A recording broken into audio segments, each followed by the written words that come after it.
Our project that we're working on this weekend and today is an eye tracking and art creation project, really working to see whether people can create art using their eyes only or their eye movements only. So I kind of love to work with new technologies, especially off-the-shelf, affordable technologies, and see what they can do outside of their purposes or their general purposes.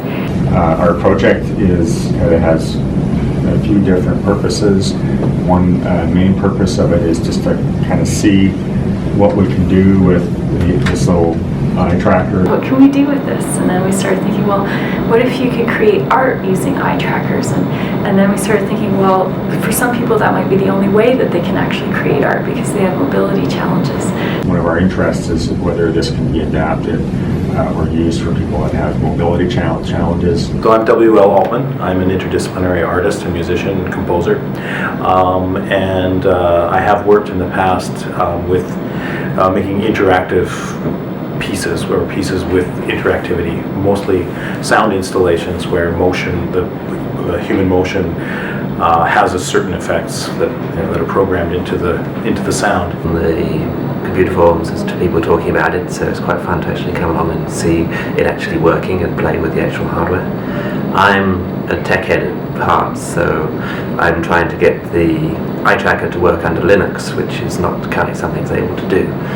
Because I thought it was very interesting to be able to create new tools for creating art for those with disabilities, and was interested this is my first hackathon, so I was interested to try out this format.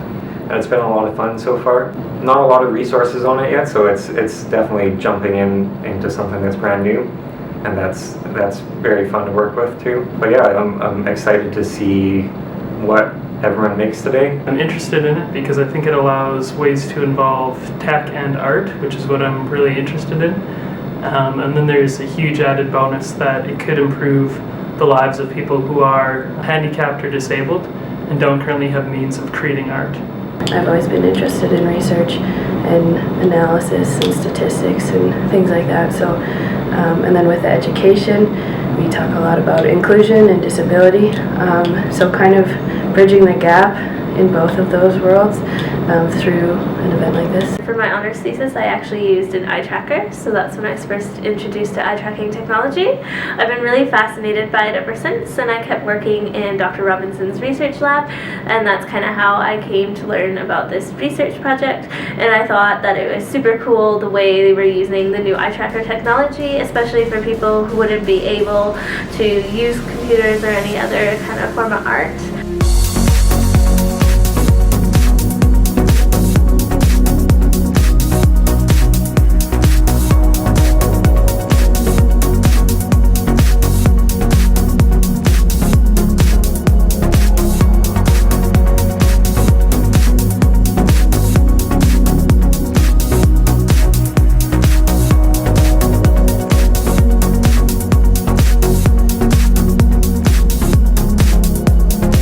Progress report, we are hooking up drawing with our eyes to sound, so we're using both visual and audio. And where we are right now is we have pitch that changes based on where your eyes are. So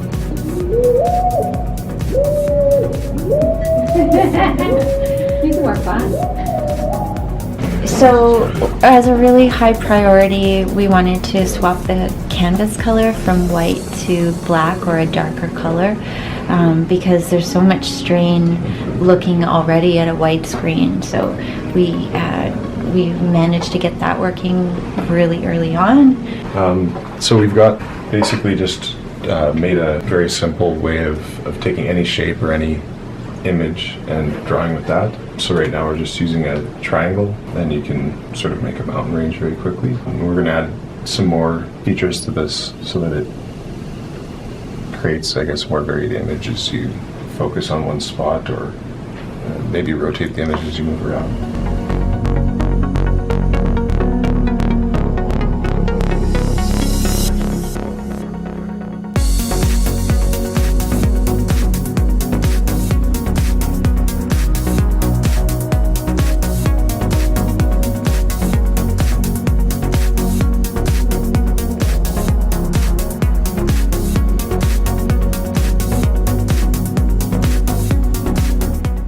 So we have been exploring a lot of new technology that we haven't really done before.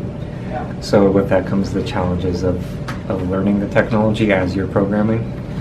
So we've come across a few hurdles that have set us back, but we just keep going and working through them. So it's a good experience overall, though, working through those, because we're getting a lot more familiar with working with eye tracking and working with Unity and all the other technologies. So we're still getting lots of experience. Just look at her on her face. So this afternoon we've so far added this kind of cursor that shows you where the eyes are looking at any point, and then it takes a moving average of the of that position, and it plops a triangle after a certain amount of time. So, and then we can put any shape in there. So right now it's triangles. We're going to start working on getting it to use a bunch of emojis, and we think we're going to add a menu to let you pick between different shapes.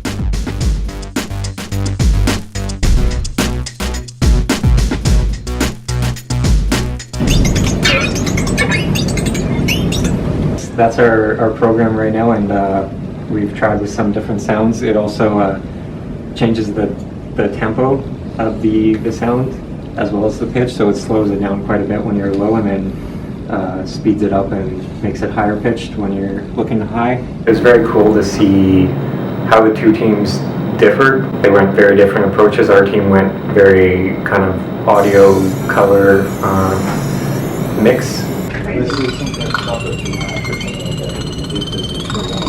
Yeah, we faced some challenges, but in the end it was a very good experience. For today it was a very good prototype or proof of concept of what can be accomplished and what can be done in a short amount of time.